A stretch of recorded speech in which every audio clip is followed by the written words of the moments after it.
Hello. Sorry for that. That disruption. Apostle IK is back. Okay, if you can confirm the sound, if you can confirm the sound. If you can confirm the sound,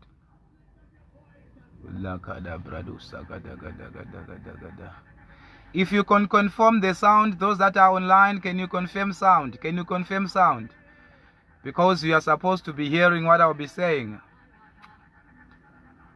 Can you confirm sound?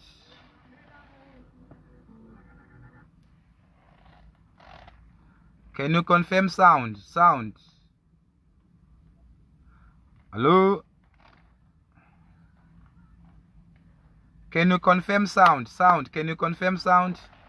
Apostle Aka is here. Can you confirm sound? I'm here to deliver someone.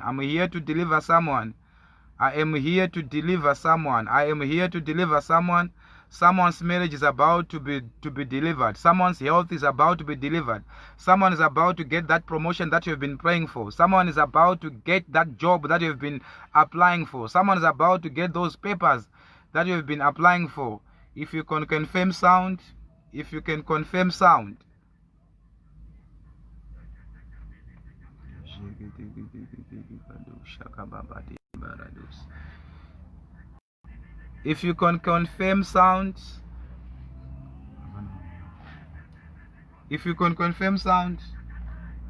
Now, how many are ready? I'm not going to take much of your time.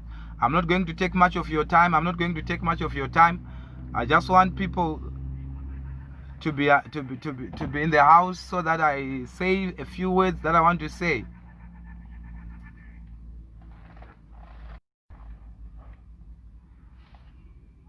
Vanhu vazhinji, they are calling from different nations, different platforms, asking for spiritual assistance, and I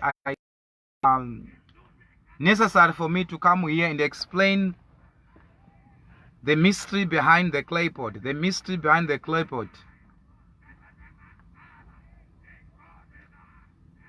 A lot of people have called us, why do you use the clay pot to deliver people? Firstly, I want you to understand that life is spiritual. It is those that master the spiritual life or the spiritual world that have got an advantage in the physical world. Avo vanounderstand kana vanonzwisisa zvinhu zvemweya ndivo vano advantage pazvinhu zvenyama, kureva kuti zvose zvatinoona, zvatinobata, zvatinoona nemeso edu, zviri kuitika muupenyu hwedu, zvinova zvatinozoti zvava zvinetso zvatakuendera kunotsvagira deliverance, zvinhu zvatobikwa kare munyika yemweya, zvinhu zvezvatoprojectwa kare munyika yemweya kuti mai chipo toda kuti wabude mumarriage yavari. Saka uchaona kuti wakaverenga Exodus chapter 1 verse 8 inokudzidzisa kuti mushure menge Faro aona kuti vana Israeri vakasimba uye they were mighty and they were increasing daily, anoti ngati let us come with a plan to destroy them, to scatter them, to make life difficult for them. It is the same thing kuti wakaenda ku UK, wakaenda ku United States, who have gone to South Africa, Botswana, some are here in Zimbabwe, wakaenda kuma different places just to better their lives. But pane zano riri behind the scene. Shoko raMwari rinoti vakati ngatirongei zano. Saka one of the schemes or one of the devices the enemy has used is the clay pot, where it becomes an altar. Kuti life yewanhu inokwanisa kubikwa, marriage yako inokwanisa kubikwa, wapinda marriage zvonzi ngatibike marriage yake, so that anobuda marriage. Murume aikuda otanga kutarisa nekumwe kutarisa kusiriko, haachakuda vakumsemesa, wakageza haachakuona kuti wageza. And these are the things that are bothering us. We try to be as much real as possible because we are dealing with real life situations, and they are Christians they know that they are faithful, they know they love God, but for some reason they can't just get married. Awakase kuroorwa, things that don't just add up. Vanhu vanoshanda but hakuna chiri kuratidzika kuti kune munhu ari kushanda pano. So this is why we are here and we bringing to you the message of deliverance. Akabika zano rokuti wekwira hako ndege asi uchafa uri rombe. akabika zano rekuti enda hako unoroorwa asi uchabuda mumarriage iyoyo, akabika zano kuti enda hako unotenga mota asi uchafa neaccident nemota iyoyo. Ndiro zano ratiri kuti patinosimudza claypot sezvakaita nevakomana vakaudza muprofita Elisha kuti there is death in the pot, there is death in the pot, kureva kuti kune munhu angabika. Life yemunhu inokwanisa kutobikwa. Zvaunozoona iwewe kusaroorwa, kusabata mari, kuti wakaibata kwacho inongotiza, inoita kunge inonzwa manzwi kuti hatifaniri kugara, saka inongopfuura nomumaoko ako ichienda kwevamwe, and yet iwe hauna chaunokwanisa kuita. Wakaroorwa but hapana chiri kuitika mumarriage imomo. Ndava kune mumwe akagara pasaidi ari kushanda akareza altar, akaisa upenyu hwako, akaisa marriage yako muhari, akati sekuvhara kwataita hari iyi tavhara marriage, tavhara mari, tavhara mikana yezvinhu zvakanaka muupenyu hwako. And this is why you see yourself unongotibvunza mubvunzo kuti inga ndiri kutsanya vani, inga ndiri kunamata vani, inga kuchechi ndinoenda vani, but zvinhu hazvifambi. I hope if you are here and you read your Bible well, kune nyaya unoziva yekuti Mwari vana vaIsraeri vachifamba vachibva munyika yechipikirwa, vachibva munyika yeIjipita vachienda kunyika yechipikirwa, pane time yavakarumwa nenyoka.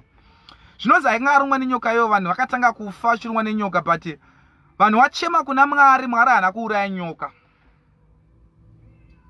Akati ngapagadzirwe imwe nyoka achatarira, the instruction was achatarira panyoka iyoyo. Iye atarira, adecide kuti nini ndarumwa but ndichatarira panyoka yendarira yakanga yagadzirwa naMoses, ndiye achapona. Kureva kuti nyoka dzakaramba dzichiruma kwao kwakanga kuri mukutarira nyoka, mukuita instruction yawapiwa. Saka kazhinji kose chinhu chinoshandiswa kusunungura munhu chinhu chasunga munhu wacho. Saka tine vanhu vari kuti men of God, ndiri mumarriage but marriage yacho dzimwe nguva akatobatwa, umbu yako yakatorwa ikaswa muhari, akanzi apinda ake marriage but achabuda, tomeka sure kuti mumarriage imomo haaite mwana. You have tried, you have gone to the doctors, your sperm count is okay, your womb is, your fertility is okay, but for no reasons you cannot just conceive. That is a demonic law that is working against you. And we are saying, as we break the clay pot, we are breaking any power that is cooking evil against you. Saka tine vanhu vakawanda vari kubikwa nehari dzekumusha kwavo. Munenge makaenda kuUK physically, wakakwira kombi wakaenda kuUK, but spiritually you are being cooked here kumusha. Vanotoprojecta kuti uyu ngaadzingwe basa, kana kuti unopinda basa but hauwane a permanent job. Unoshanda 2 months wadzingwa basa, 3 months wadzingwa basa, mari yakauya inota kutiza haimire. And for years you have been wherever you are, but hakuna chinoratidzavo kuti pane chiri kuitika. That is satanic, that is witchcraft at work, because basa reuroyi kuparadza chose chakanaka. So I'm coming to you with the message of deliverance. Kuti kana uchida deliverance, we are going to break that clay pot yakaiswa murume vako. Vamwe varume havachafunctiona. There is no power to satisfy their wives, because kuna akatora zvipfeko zvavo akaenda nazvo kun'anga, zvakaiswa muhari zvikavharwa, zvikanzi sekuisa kwataita nhumbi dzake idzi muhari tavhara chose chakanaka, hakusisina simba. And for reasons wakanoti hauchatowana simba rekusangana nemudzimai wako.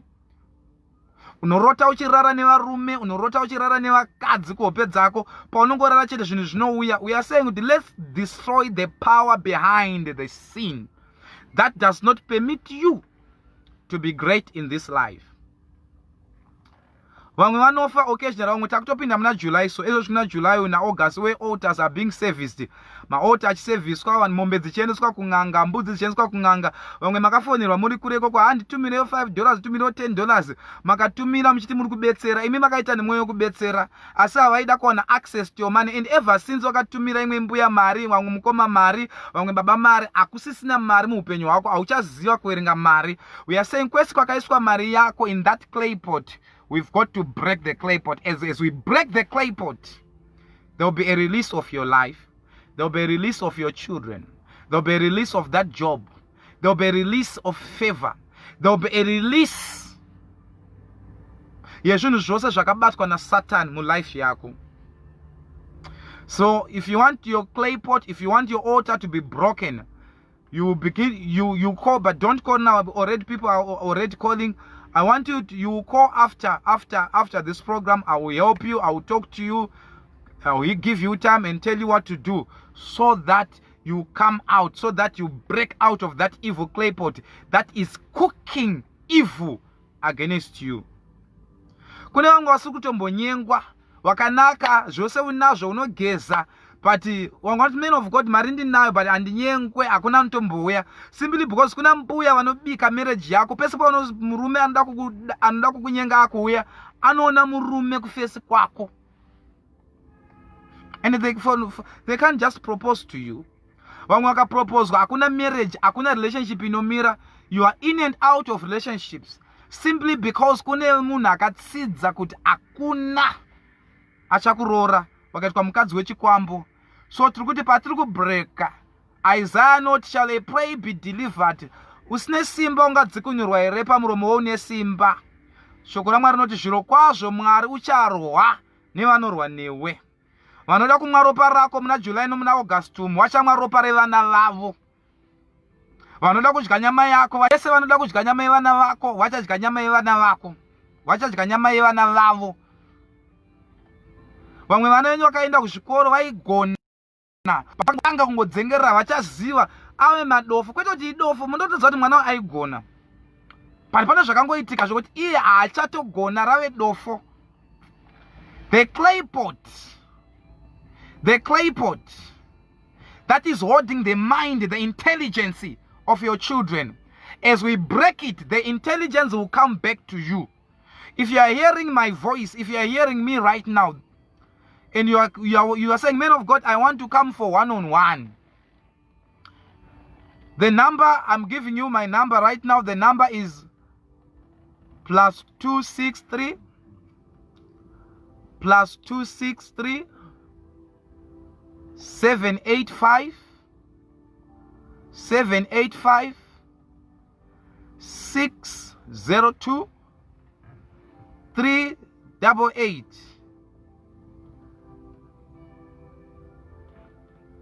I'm pinning the number +263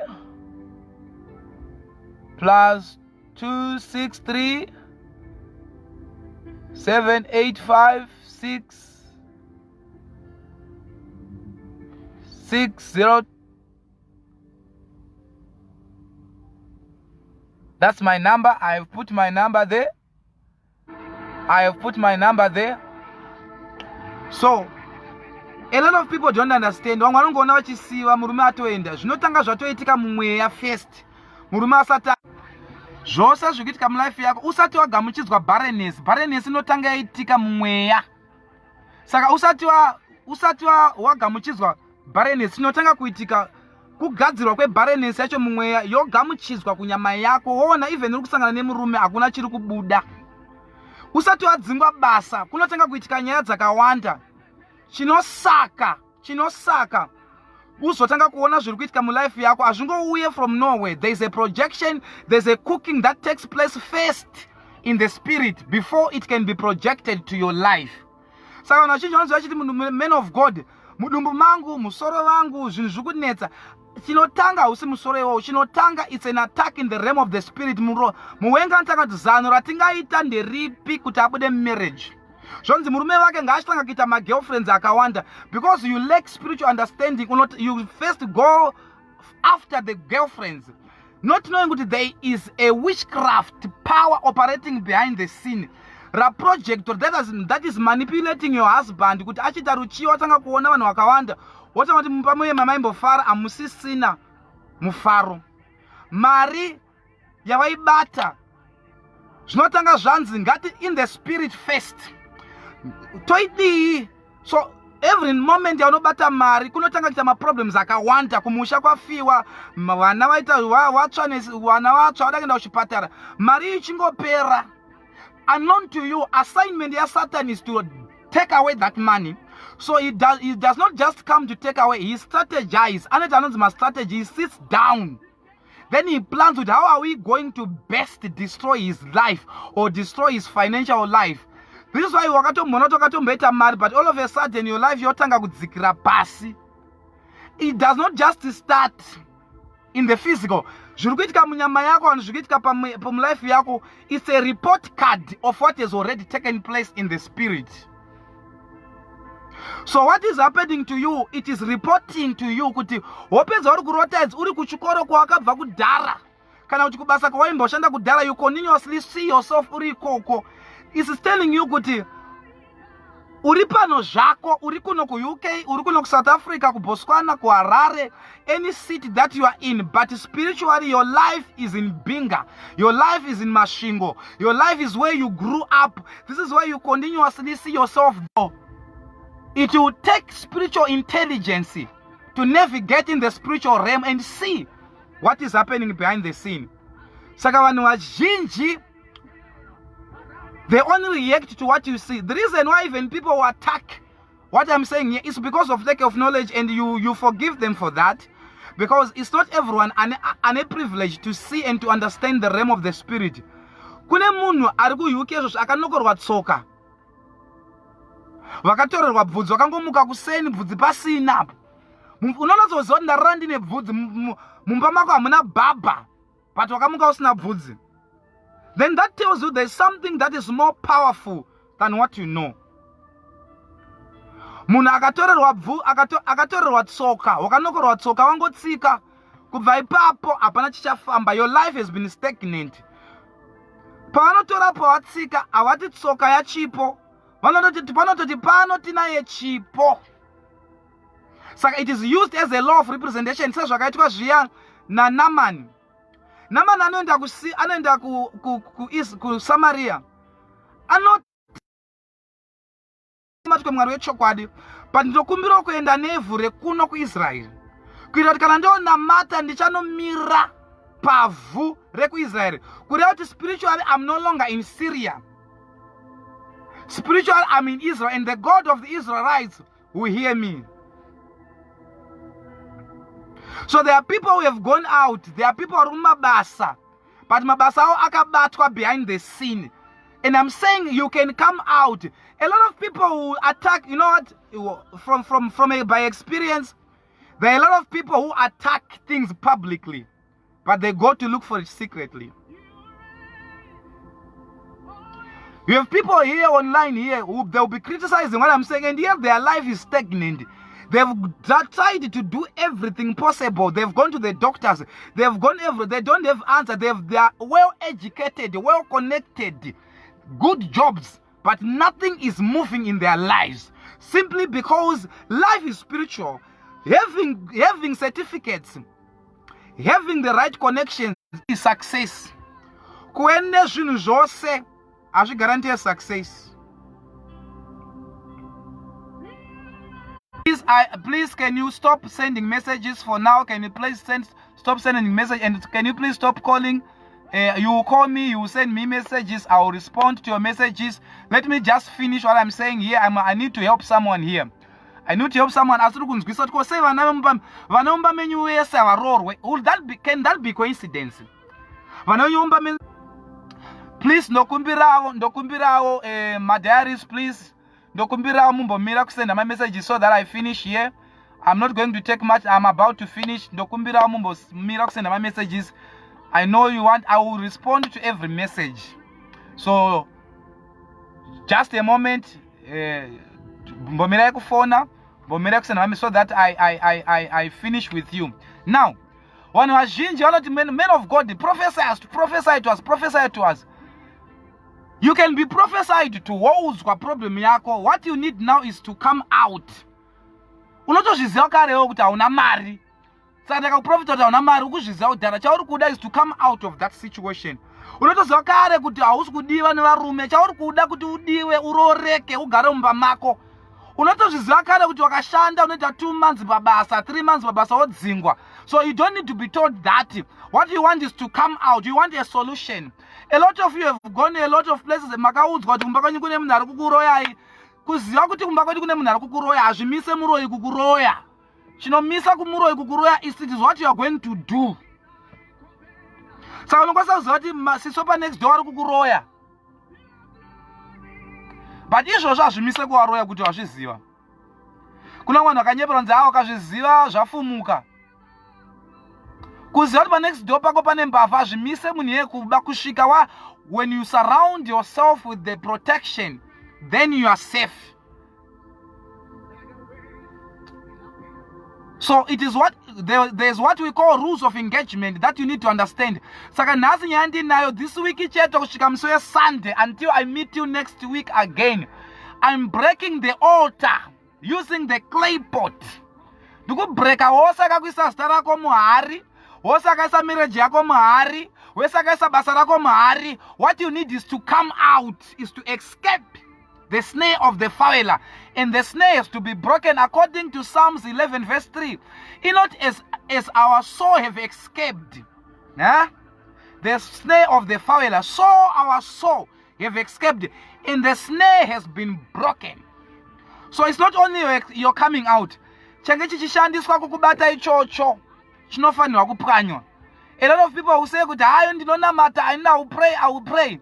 You have prayed and fasted. Some of you have prayed and fasted even gone to the mountains, but your life is still stagnant. Wakutofunga kuti Mwari apindure. Ukatora rekeni ukauya nayo panapa ukapfura shiri unobudirira. Ukatora rekeni ukauya kunoda kupfura shumba. Rekeni it's a weapon, but you need to know where to use it. Saka vamwe vanongobuda pese pabuda shumba rubuda nerekeni. Ndosaka vachikundikana. Prayer works. But it's not only the available weapon in the spirit. Some of you are coming from serious altars. Baba wako unozoti wanga wasingabve ing'anga igodobori vanoziva zvemishonga. But nhasi ndikuda kutaura nemumwe munhu ari panapa kuti panobudika pauri ipapo. Some of you have been buried. Kuna mumwe akatochererwa guwa kumusha, uri kungorarama zvako ikoko kwauri, but wakafa kare. Kwangosara kuti uzadzikise zvakaitwa nevanhu kumusha. Guwa rakatocherwa kare rakafushirwa. Kunzi sekufushira kwatata guwa iri tafushira basa rake, tafushira marriage yake. So you are just living in the essence of breathing, but you are already a dead man. But today I speak to every grave that is containing your glory. I speak to every shrine that is containing your glory. I speak to every shrine that has arrested your greatness. May that shrine and grave let you go. I know you need help. I said I'm coming to you. I'll talk to you, everyone. Just give me this opportunity just to speak to others. Wamwe mnotoziva kuti kumusha kwenya kutengwe mota, atenga mota anofa. Ende wakutoziva kuti ndakatenga mota ndinofa. Wamwe vanoziva kuti at a certain age in our family people die. Because that is an altar. Munotoziva kuti muna July munotofiwa. Ende kunofiwa isedza vanofa uchibva kumusoro kana kunofa uchibva kuzasi. Ende wakutoziva kuti chakuda kusvika kwandiri ichi. But nhasi ndinoda kukuudza kuti panobudika ipapo. Uye zvinogoneka kuti chombo chose chashandiswa naSatani kuti chiuye kwauri chidzokere kwachabva. Wose akasenda urufu kwauri, that death must go back to the sender. Vamwe vaitendea ndikutaura kuti go back to the sender. Kune akatotsidza kuti as long achirarama iwo hausizobudirira. Kune mumwe akatoisa chisero pasi, akaisa fodya pasi, akati as long iye achirarama hausi kuzobata mari, hausi kuzoroorwa. Saka zvinoreva kuti munhu akatoprofita upenyu hwake kuti kubuda kwako iwewe kufa kwake. Saka ndiwo watiri kuti ngawafe. Shoko rinoti usaregedza, it's a command. Usaregedza muroyi achirarama. Saregedza muroyi achirarama. Kune rimwe zibaba mukuru, rimwe zitete, rimwe zimbuya, rimwe zimukoma, rimwe zvisisi remufamily mako iwewe wakanditarisa uri pano. Rinotomeka sure kuti raenda kung'anga kunosiya mari, kunosiya mbudzi, kunosiya huku kuti upenyu hwako huende musango iwewe. Saka tikusaiti patiri kubreaka clay pot iti. As we raise the clay pot and break it, ingawe mhuka yakashandiswa kubata upenyu hwako, that animal must die. Wamwe munotobva kumusha kune mombe dzinonzi dzemudzimu dzine zita rana sekuru. Dzinonzi ndo dzinochengeta vanhu mumusha munomu idzi.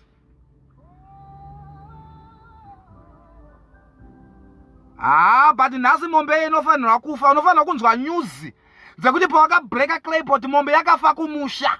Kuna vamwe vakarasirirwa musango pahuku. kuti huku yakaiswa musango sozva sokurasa kwataita huku musango sekumbeya kwainenge ichita musango wachambeya vari UK, wachambeya vari Canada, wachambeya vari South Africa, wachambeya vari Harare, wachambeya vari Masvingo. Kwawaenda ikoko ngavambeye. Huku iyoyo kubva nhasi ngaibatwe nebonga, ngaife, upenyu hwako hubudirire iwewe. Lakato brahasuje. Kune mumwe munhu anofanira kusunungura pano. Wamwe vakadzi makuenda kumaperiods emwedzi wese. Kubva musi wa1 kusvika musi wa31 uri kumaperiods. Wosekerera izvozvo. Shoko raMwari rinoti ever since the days of the John the Baptist, the violent shall take it by force. Saka hasi munhu wese achaona deliverance.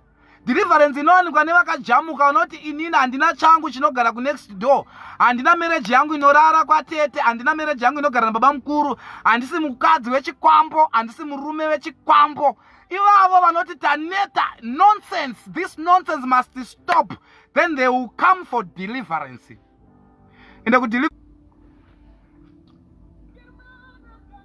Saka, I have put my number there. You are saying, men of God, what you are describing, you are just describing my life. Kufemiri kweda hakuna anororwa. Iwe nekunaka kwamakaita ikoko, nekudzidza kwamakaita amuwane mabasa amurorwe, arorwa anofirwa, kana kuti something will happen, murume anosungwa ku jail for good, or hautororeke. But ndikutaura nhasi, if you believe in this God, hama dzangu marandira nezvake, ndimwari anobatika, ndimwari anounza results muupenyu hwemunhu. Wanga makatanga mabusiness, unogara uchingotanga chete business, wakaita business rafoira, unogara uchingotsvaga capital chete. Please, I'm left with about 5 minutes only. So those that are sending messages, please can you send your messages after I'm done here. I said I'm here. Don't just come and send messages. I will respond. But now let me speak to you.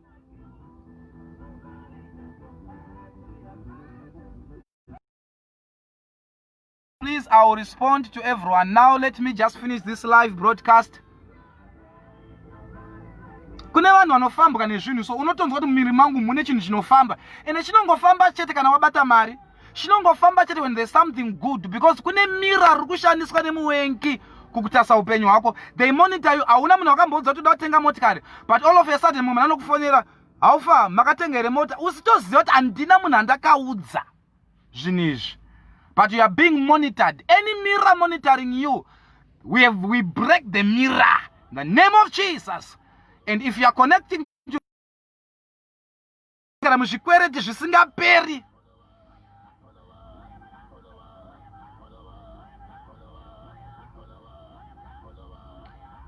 vamweni munogara muzvikwereti zvisingaperi, you are always in debt. But as we break the clay pot, ndiri kutaura kuti zvose zvinoita kuti ugare muchikwereti, mweya usingada kuti uite zvakanaka, mweya iwowo unofanira kukuregedza. Claypot yakaiswa mari yako nechembere, claypot yakaiswa mari yako nevakakuwenga, claypot iyoyo ngaikuregedze, ngaikuregedze, ngaikuregedze, ngaikuregedze. As we break it, we are breaking and you are coming out, and it shall be a testimony. There is guarantee. There is this one thing. After we break the clay pot for you, you will testify. You will testify. We are after your testimony wherever you are. Distance is not a barrier. If you are outside Zimbabwe, you just call us. You come online, we will tell you what to do. If you are in Zimbabwe, you are in Zimbabwe, you come, we can help you. God is where. But God is everywhere. God is everywhere. It is understanding the law to use that can give you divine advantage.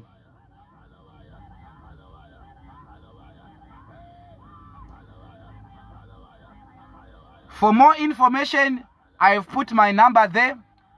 I just want to pray for everyone that is connected right now. I'm about to go, and I pray that I will find you well again. And I pray kuti next time, even right now, if you are just there, just identify and see what is going to happen to you. The power of God is not limited. Right there, some of you will vomit. Right there, some of you mchatanga running stomach. Right there, some of you mchatanga kurota. Right there, some of you will fall down. Right there, some of you, the power of God will locate you He's not limited. We are not talking of stories that we are results oriented. We want results in your life. I'm breaking it right now. So I'm going to pray for you. I'm going to pray for everyone connected right now. Whether you believe or you don't believe, I'm just going to pray for you. And my God must work a miracle in your life. Things must change. Kushikarini uchichema. Kushikarini uchishandira mahara.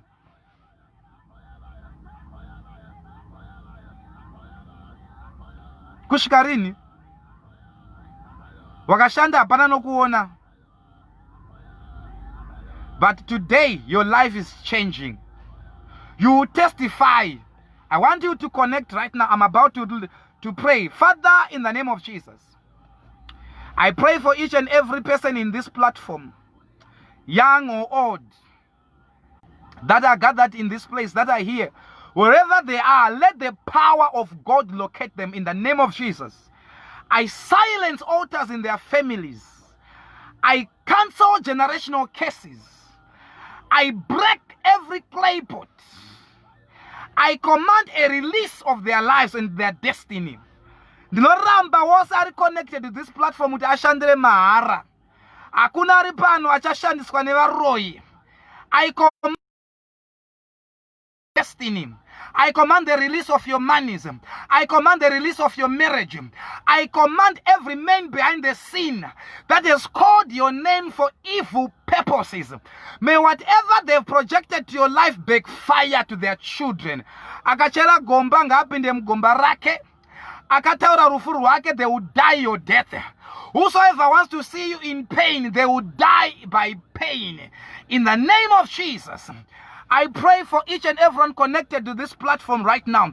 Varukuda vana ngawapiwe vana. Varukuda mabasa ngawapiwe mabasa. Varukuda Jesu. Varukuda vana, I give you children. Vese vakasungirwa destiny regedzwa ine zita Jesu.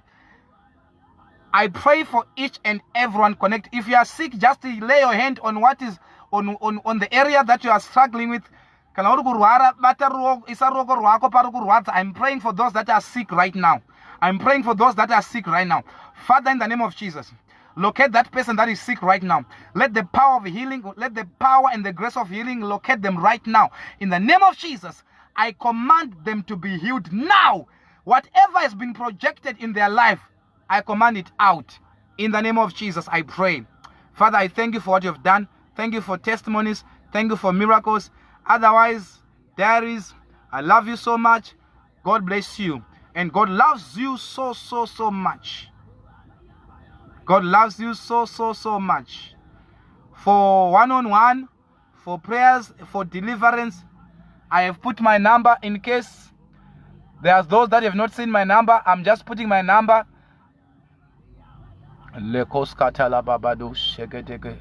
So waruda kupukanyirwa hari altar, ma altars awo, the altar specialist is here.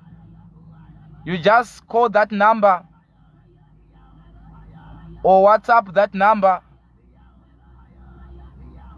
and we will talk to you and bless your life and give your life a meaning.